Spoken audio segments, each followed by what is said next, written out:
नमस्कार, जय भीम साथियों। न्यूज 22 पर एक बार फिर से स्वागत है। साथियों, जैसा कि आपको जानकारी है कि पिछले कई दिनों से मैं आपके लिए वीडियो नहीं लेके आ पा रहा था। तो साथियों, आपको बता दूं क्योंकि मेरी कुछ दिन से तबीयत ख़राब थी और इसके अलावा मुझे और भी कुछ पर्सनल काम था, इसलिए मैं आपके बीच पिछले दिनों नहीं आ पाया। उसके लिए मैं पहले तो आप सभी से बहुत बहुत माफ़ी मांगता हूँ। तो साथियों, एक कहावत है हमारे यहाँ पर गांव देहात में है कि अपना मारेगा तो छाया में डालेगा, पराया मारेगा तो धूप में डालेगा। साथियों, आज मैं इस विषय पर बात करने जा रहा हूं कि आखिर मध्य प्रदेश में जो बसपा ने टिकट वितरण किए हैं, खास करके जहां पर बसपा मजबूत स्थिति में है, तो बसपा ने टिकट वितरण किस प्रकार किए हैं, जनता में उनकी क्या प्रक्रिया है, क्या टिकटों का वितरण सही तरीके से हुआ है, क्या ईमानदारी से बसपा ने टिकट वितरण किए हैं। इसके अलावा और भी साथियों बहुत से मुद्दे हैं, जैसे कि बहुजन समाज के लिए ये चुनाव किस प्रकार से सबसे सुनहरा मौका होने जा रहा है, कितनी सीट बहुजन समाज पार्टी मध्य प्रदेश में जीत सकती है, दलितों की सरकार बनाने में क्या भूमिका रहने वाली है इस चुनाव में मध्य प्रदेश में, और इसके साथ ही कि ये मध्य प्रदेश के युवा खास करके जिन सीटों पर बसपा मजबूत स्थिति में, जैसे कि भिंड, ग्वालियर और मुरैना, रीवा, सतना, तो यहाँ के जो बहुजन समाज के युवा हैं किस प्रकार से अपनी तरफ से एक बड़ी रणनीति बसपा को जिताने के लिए बना रहे हैं। और इसके अलावा और भी इस विषय पर आज के इस वीडियो में चर्चा होगी कि बसपा के लिए सबसे बड़ी चुनौतियां क्या रहने वाली हैं इस चुनाव में, सबसे बड़ी समस्याएं क्या हैं और उनसे कैसे बहुजन समाज निपट सकता है, क्या उनकी प्लानिंग रहने वाली है, कैसे बसपा के प्रति झूठ और अफवाह फैलाने वाले जातिवादी मीडिया और नेताओं से मतलब रोका जा सकता है। तो साथियों, आज के इस वीडियो में इन्हीं महत्वपूर्ण विषयों पर चर्चा होने जा रही है, तो बने रहिएगा मेरे साथ और वीडियो को अंत तक जरूर देखना। और साथियों, आपसे निवेदन है, हमेशा की तरह मैं निवेदन करना चाहूँगा कि इस वीडियो को ज़्यादा से ज़्यादा अपने साथियों में लाइक करें, इस वीडियो को अपने साथियों में शेयर करें। चैनल अभी तक सब्सक्राइब नहीं किया तो चैनल को सब्सक्राइब जरूर कर लें। साथियों, जैसा कि मेरी आवाज़ थोड़ा आपको वीक लग रही होगी, उसके लिए मैं क्षमा चाहूँगा, क्योंकि एक तो मेरे पास जो कॉलर माइक है वो भी ख़राब हो गया, काम नहीं कर रहा। दूसरी बात, मेरी तबीयत ख़राब है तो गला भी सही काम नहीं कर रहा। लेकिन फिर भी बात करना ज़रूरी है, तो मैं अपनी बात को आगे बढ़ाता हूँ। तो सबसे पहले बात करते हैं कि जो मध्य प्रदेश में बसपा ने टिकट वितरण किए हैं और तो वो किस हिसाब से किए हैं, क्या उनका प्रभाव रहने वाला है, क्या ये प्रत्याशी मजबूत रहे हैं या कमज़ोर हैं। तो साथियों, आपको बता दें, देखिए जैसे खीर बनाते हैं तो खीर बनाने के लिए जब वो पक जाती है तो प्रत्येक चावल को टटोलने की ज़रूरत नहीं पड़ती है कि हर एक चावल को उठा के देखो खीर बनी है या नहीं बनी है। जी हाँ साथियों, मैं इसलिए कह रहा हूँ कि मध्य प्रदेश बहुत बड़ा है और चूँकि हमारे पास इतने संसाधन नहीं है कि हम पूरे मध्य प्रदेश में घूम सकें। लेकिन साथियों, इतना तो है कि कम से कम जो हमारे आसपास का 100 किलोमीटर के एरिया में तो हम नज़र रखते हैं कम से कम। जैसा कि आप सभी जानते हैं, जो मेरे वीडियो पहले देख चुके हैं या देखते हैं, कि मैं मध्य प्रदेश के मुरैना से रहने वाला हूँ और मुरैना में खास करके सबलगढ़ कैलारस से, तो यहाँ से लगभग पूरा मुरैना, ग्वालियर, चंबल और श्योपुर सभी कवर होता है। तो यहाँ पर बसपा ने किस प्रकार से टिकट दिए हैं, तो जैसे कि सबसे पहले बात करते हैं सबलगढ़ से। सबलगढ़ में, जौरा में और अब मुरैना का भी फाइनल नहीं हुआ है। दिमनी में बलवीर डंडौतिया जो पूर्व विधायक भी बीएसपी से विधायक भी रह चुके हैं, और अम्बा, इन लगभग मतलब केवल सुमावली और मुरैना का भी टिकट बकाया है मुरैना जिले के अंदर। श्योपुर जिले से महेश कुशवाहा जो पिछले करीब 15 सालों से बीएसपी से चुनाव लड़ने की तैयारी कर रहे थे और अपनी बारी का इंतजार कर रहे थे। तो कुल मिलाकर ज़मीनी स्तर पर काम करने वाले कार्यकर्ताओं को इस बार बसपा द्वारा टिकट दिया गया है। और ख़ास बात यह है कि इनमें जातिगत आंकड़ों को काफ़ी ध्यान में रखते हुए टिकट वितरण किया गया है। जैसे विजयपुर से महेश कुशवाहा हो गए जो ओबीसी समाज से हैं, सबलगढ़ विधानसभा से सोनेराम उर्फ सोनी धाकड़ जो धाकड़ समाज से हैं, फिर पुनः जौहरा विधानसभा से जो 2 बार विधायक रह चुके हैं सोनेराम कुशवाहा, तो उन पर एक बार फिर बीएसपी ने भरोसा जताया है। तो ये भी पुराने कार्यकर्ता हैं, विधायक भी रहे हैं। इसी प्रकार से बलवीर सिंह डंडौतिया जो 2013 में विधायक रह चुके हैं, उन्हीं पर विश्वास जताया है। और ऐसे ही अम्बा से भी पुराने कार्यकर्ता को टिकट दिया गया है। तो ये एक अच्छा संकेत है और कहीं ना कहीं ये उन लोगों के मुंह पर तमाचा है जो कहते हैं कि बसपा तो पैसों से टिकट देती है, बसपा में जमीनी कार्यकर्ताओं की कोई वैल्यू नहीं है। तो इन सभी सवालों का जवाब इस बार जो टिकट वितरण हुए हैं उनसे इनको मिल गया है ऐसे लोगों को। साथियों, कुल मिलाकर अगर बात की जाए तो जो जातिगत समीकरणों को ध्यान में रखते हुए बसपा ने इस प्रकार से टिकट दिए हैं कि ये बिल्कुल दांत खट्टे तो क्या, एक बिल्कुल एक अच्छा माहौल है और सभी उम्मीदवारों की जीतने की अच्छी संभावना है। तो साथियों, आगे भी बात करेंगे क्या क्षेत्रवाज विधानसभावाज क्या आंकड़े हैं। और अब हमारी न्यूज़ 22 की टीम तैयार हो रही है और अगले 2-4 दिन में हम ग्राउंड पर जाएंगे और विधानसभा वार स्थिति बताएंगे कि किस विधानसभा में क्या स्थिति है बसपा और अन्य पार्टी के प्रत्याशियों की।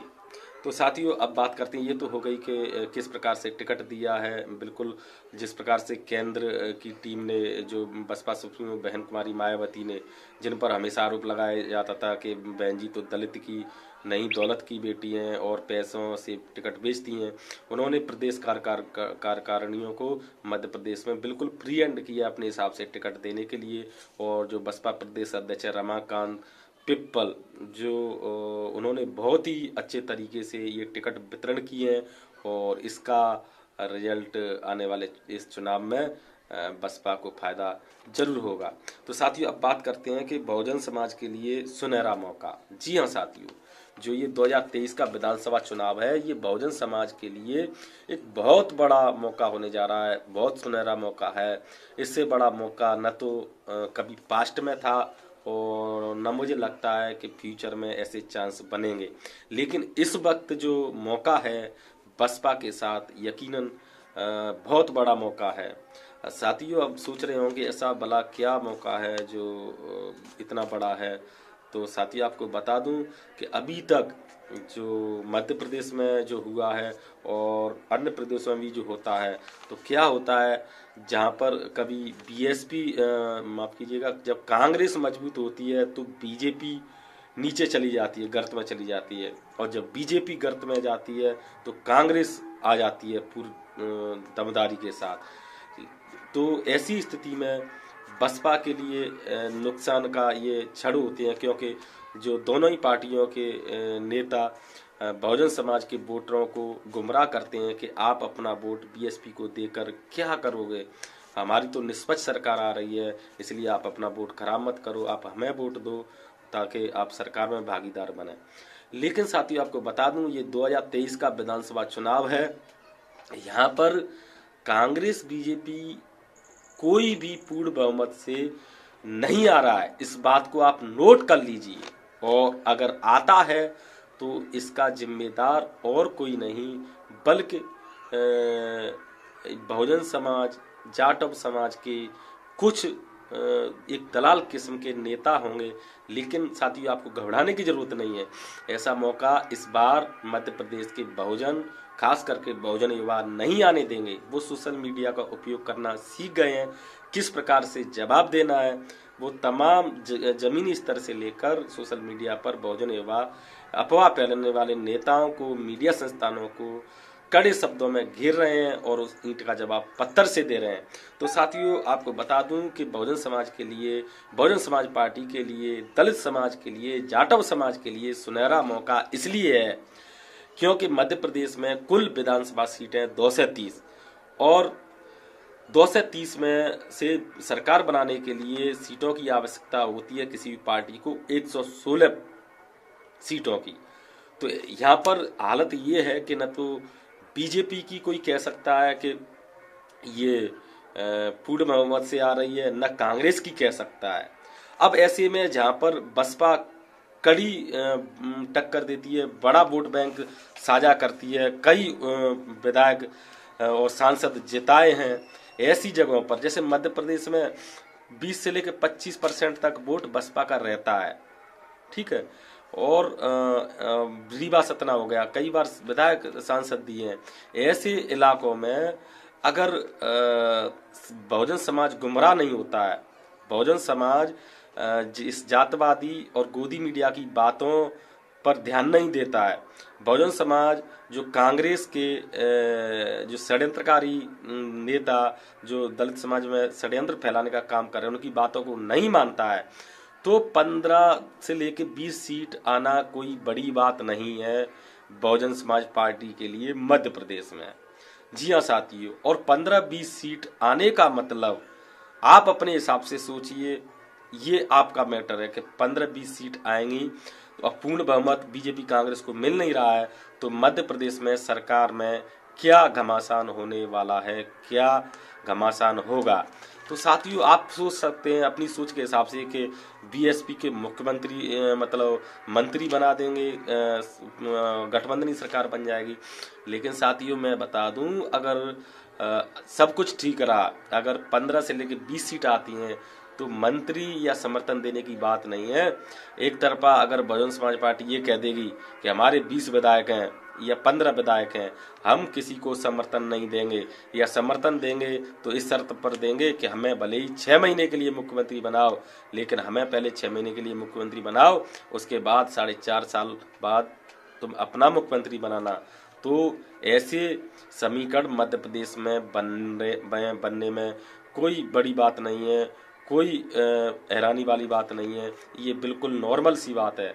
क्योंकि साथियों मैं आपको बता दूं, मुरैना जिले की बात करूं, मुरैना जिले में 6 विधानसभा सीटें हैं, सबलगढ़, जौरा, कैलारस, सुमावली, सॉरी माफ कीजिए, कैलारस जौरा के अंतर्गत आता है, तो दोबारा से बता दूं, सबलगढ़, जौरा, सुमावली, मुरैना और दिमनी, जहाँ से नरेंद्र सिंह तोमर केंद्रीय मंत्री बीजेपी से चुनाव लड़ रहे हैं, और अंबा। अब साथियों आपको विश्वास नहीं होगा कि इन 6 की 6 सीटों पर बसपा कभी न कभी चुनाव जीत चुकी है पिछले 10-15 सालों में, और उससे भी बड़ी बात कि 3-3 विधायक इन 6 सीटों में से एक साथ जीती है। याद करें कि सबलगढ़, जौरा और सुमावली विधानसभा सीटों को एक साथ बीएसपी ने हथियाया है। लेकिन साथियों सोचने वाली बात यह है कि अचानक ऐसा क्या हुआ कि इतनी सीट जीतने के बाद में एकाएक जनाधार गिर गया। साथियों आप बिल्कुल गलत सोच रहे हैं, गलत समझ रहे हैं, बिल्कुल भी जनाधार मध्य प्रदेश के अंदर नहीं गिरा। मध्य प्रदेश में ये मुरैना सीट के जिले के अंदर तो कभी नहीं गिरा। जो 3 सीट जीतने के बाद भी 2008 में भी मनीराम धाकड़ और परशुराम मुदगल 2 विधायक फिर बनते हैं, और 2 अहिरवार बनते हैं अंबा से, और 2013 में बलबीर सिंह डंडोतिया बनते हैं। तो ये बड़ी बात है, और जिस प्रकार से बड़ा दबदबा बीएसपी का है, इस बात पर बहुजन समाज के लोगों को, दलित समाज के लोगों को, और खास करके बहुजन समाज में से जाटव समाज के लोगों को गर्व होना चाहिए। जी हाँ साथी, मैं जाटव समाज की बात स्पेशल इसलिए कर रहा हूँ क्योंकि जो कांग्रेस के षड्यंत्रकारी नेता हैं वो हमेशा इसी बात को टारगेट करते हैं कि एक समाज से कभी कोई भी पार्टी नहीं चलती, एक समाज से कभी कोई विधायक नहीं बन जाता। हाँ साथियों बिल्कुल सही बात है कि एक समाज से कुछ नहीं होता, लेकिन आप ये बात भी मान लीजिए कि जो जाटव समाज है पूरे देश भर में 12% के लगभग प्रतिनिधित्व करता है, और सबलगढ़ मुरैना जिले में तो और भी ज़्यादा है, करीब 20% जाटव समाज है। तो अगर आप सोचिए 20% जाटव समाज का वोट और 20% उसका उस समाज का वोट जो चुनाव लड़ रहा है प्रत्याशी का वोट हो गया और 20% वोट होता है, जैसे खास करके मुसलमानों का वोट वो हवा में वोट देता है कि बीजेपी को कौन हरा सकता है। 20% जो कांग्रेस मुसलमान वोट है वो वोट करता है कि बीजेपी को कौन हरा रहा है। और इसके अलावा 10% वोट ऐसा होता है कि जीत कौन रहा है उसको वोट देता है। तो इस प्रकार से बीएसपी का 6 में से 6 सीट जीतना मुरैना में कोई बड़ी बात नहीं है। और बहुजन युवा साथियों, आपको बता दूं, बहुजन मध्य प्रदेश मुरैना जिले के बहुजन युवा ये रूपरेखा बना रहे हैं किस प्रकार से 6 की 6 सीटों पर बसपा चुनाव जीते।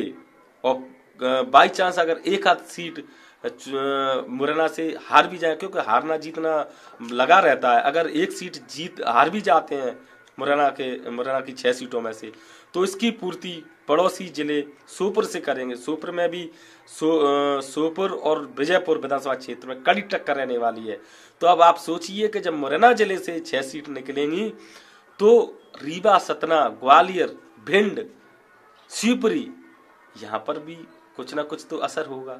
तो ऐसे अगर 15 सीट बीएसपी की आती हैं तो बहुजनों को, दलितों को, बहुजन समाज पार्टी को मध्य प्रदेश में सरकार में आने से कोई नहीं रोक सकता। और जो ये षड्यंत्र जो मीडिया के लोग फैलाते हैं, जो कांग्रेस के नेता, बीजेपी के नेता फैलाते हैं, उनका भी हम ऑपरेशन कर रहे हैं, बहुत जल्दी ये आपके सामने आ जाएगा। अब साथियों बात करते हैं कि किस प्रकार से ये षड्यंत्र, अभी आपने देखा दिमनी में अभी 4-6 दिन पहले अजीत अंजुम आते हैं, रिपोर्टिंग करते हैं, वो पूछते हैं किसकी सरकार बन रही है, तो वहाँ के बोलते हैं जो ग्रामीण है कि यहाँ पर तो बसपा की सरकार बन रही है। तो अजीत अंजुम बौखला जाते हैं, अरे बसपा की सरकार कैसे बन सकती है, बसपा का तो 1-2 सीट आती हैं। अरे अजीत अंजुम जी, पहले इतिहास देखो कि मुरैना जिले के अंदर क्या पोजीशन रही है बीएसपी की, उसके बाद में बात करना। तो ऐसे लोगों को भी जवाब देने की हम टीम बना रहे हैं और पूरा काम करेंगे विधिवत तरीके से। लेकिन साथियों अब इस खबर को बताते हैं कि दलितों की सरकार में क्या भूमिका रहेगी, मैंने आपको बता दिया है और किस तरह से युवा तैयारी कर रहे हैं। तो साथियों आपको बता दें कि जो मध्य प्रदेश में मुरैना जिले के जो युवा हैं वो चाहे किसी भी पार्टी से हो, किसी भी संगठन से हो, वोट उस के लिए देने के लिए तैयारी कर रहे हैं जहां पर बहुजन समाज का, दलित समाज का और जाटव समाज का सम्मान हो, स्वाभिमान हो और संविधान की बात करने वालों लोग हों। वहां पर बहुजन समाज के लोग एक तरफा वोट देंगे, चाहे वो किसी भी पार्टी के हों, और ये आपके सामने बहुत जल्द आ जाएगा। हम इस पर महीन तरीके से काम कर रहे हैं। मीडिया का दोगलापन किस प्रकार से आपके सामने आता ही रहता है, इस मीडिया के दोगलापन को भी हम साथ ही साथ बेनकाब करते जाएंगे और बहुजन समाज को गुमराह होने से बचाएंगे। कांग्रेस के नेताओं का षड्यंत्र तो आप जानते ही हैं कि किस प्रकार से, अभी मैं आपको बता दूं कि क्या हुआ था 2018 के विधानसभा चुनाव में। बसपा प्रत्याशी थे लाल सिंह केवट, मात्र कुछ ही वोटों से चुनाव हारे थे, 5-8 हजार वोटों से चुनाव हारे थे। उस टाइम पर भी कांग्रेस ने षड्यंत्र फैलाया था कि आप बसपा को वोट देकर क्या करोगे, बसपा तो सरकार बना नहीं रही है, बसपा तो चुनाव जीत नहीं रही है, आप कांग्रेस को वोट करें, कांग्रेस संविधान को बचाएगी, कांग्रेस ऐसा करेगी, कांग्रेस वैसा करेगी। तो ऐसी बातों में भ्रमित होकर कम से कम करीब 10,000 वोट, जो 45,000 जाटव वोट विधानसभा में अपना रखता है, उसमें से 10,000 वोट कांग्रेस के लिए ट्रांसफर हो गए। उसका नतीजा यह हुआ कि 6-7 हजार वोटों से बसपा के लाल सिंह केवट हार गए। तो साथ ही ऐसा अब नहीं होने देंगे, क्योंकि ऐसी सबलगढ़ विधानसभा क्षेत्र की स्थिति ऐसी लगभग हर स्थिति है, क्योंकि कांग्रेस के पास कोई और चारा नहीं है। वो बस यही कहते हैं कि आप अपना वोट खराब मत करो। मतलब कांग्रेस नेताओं की नज़रों में कांग्रेस बीएसपी के वोटरों की कोई औकात, कोई वैल्यू नहीं है। वो अगर बसपा के लिए वोट करते हैं, अपने मुद्दों पर वोट करते हैं, तो उन्हें लगता है ये वोट बेकार कर रहे हैं। तो इस बात को बहुजन समाज को सोचना चाहिए कि अगर बहुजन समाज अपने मुद्दों के हिसाब से वोट देगा तो कांग्रेस के लोगों के लिए, बीजेपी के लोगों के लिए तो उनके लिए तो वोट खराब है, लेकिन आपके लिए वोट खराब थोड़ी, आपके लिए तो वोट सही है। इस बात को समझो और समझाओ। अब समय कम है, लग जाओ और आने वाले इस 2023 के चुनाव में जो मनवादी ताकत हैं उनको ईंट का जवाब पत्थर से दो। हम सब साथ हैं, एक दूसरे का सम्मान करो, एक दूसरे से तालमेल बैठाकर बाबा साहब भगवान बुद्ध और सभी भगवान महापुरुषों की विचारधारा को आगे बढ़ाओ। आपकी इस खबर पर क्या प्रतिक्रिया है, क्या सुझाव है, अपना कमेंट हमें जरूर लिखें और अपनी प्रतिक्रिया दें। और आपकी कोई सवाल है वो भी हमें ज़रूर बताएं। वीडियो को ज़्यादा से ज़्यादा लाइक करें, अपने साथियों में शेयर करें। चैनल अभी तक सब्सक्राइब नहीं किया तो चैनल को सब्सक्राइब भी कर लें। हम लगातार कोशिश करेंगे कि मैं आपके सामने लगातार वीडियो लाता रहूँगा। अभी के लिए सिर्फ इतना ही। आप देखते रहिए न्यूज़ 22। नमस्कार, जय भीम, जय भारत, जय संविधान।